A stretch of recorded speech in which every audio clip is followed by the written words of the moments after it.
All right, good morning, everybody. This is the Fantasy Sports Boss. Saturday morning, just about 24 hours until Week 5 fully gets underway with another London game, the Giants and the Packers. So make sure your lineups are set so there's no Alvin Kamara kerfuffle this time around in terms of any last-minute surprise inactive listings and things of that nature like we saw last week with Kamara. But the bigger story in the last 24 hours is that the Washington Commanders are going to activate Brian Robinson, the rookie running back from Alabama. Of course, just a horrible story during the summer. Robinson, just as he had sewn up the starting running back job and taken it from Antonio Gibson, was shot multiple times in an armed robbery attempt. Miraculously, he's made it back 4 weeks, 4 games later. And so now, and that's really the bigger story more than anything with fantasy football. That goes without saying. The secondary story, of course, is how is this going to impact the Washington Commander backfield?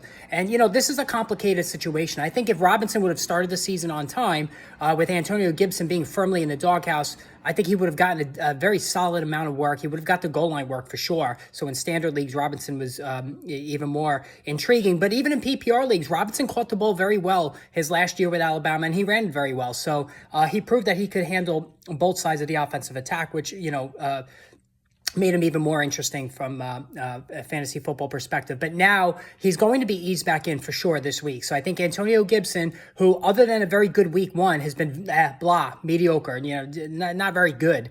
And he's just not a good running back as it is. He was more of a compiler last season, workload related, sort of like a Najee Harris. He's a converted receiver, so Gibson can catch the football. But they also have J.D. McKissick, who is very good at catching the football, and he's going to remain heavily involved, especially when the Commanders fall behind. So this looks like a three-headed mess, at least for the next couple of weeks while Robinson finds his legs. I still think Robinson's going to be the goal line back from the get-go.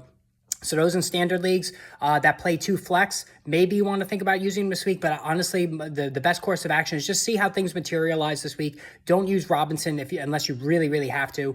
And I think going forward, it's going to be a split in carries between Robinson and Gibson. And maybe Robinson gets a 60-40 edge as the season goes along. And I really think that's within the realm of possibility. But J.D. McKissick is going to be a factor still in the passing game. The Commanders love him. They brought him back. Ron Rivera, very big proponent throwing to the backs, obviously going back to his time with Christian McCaffrey with the Carolina Panthers. So I think in terms of fantasy football, the ceilings are going to be lowered on all 3 players.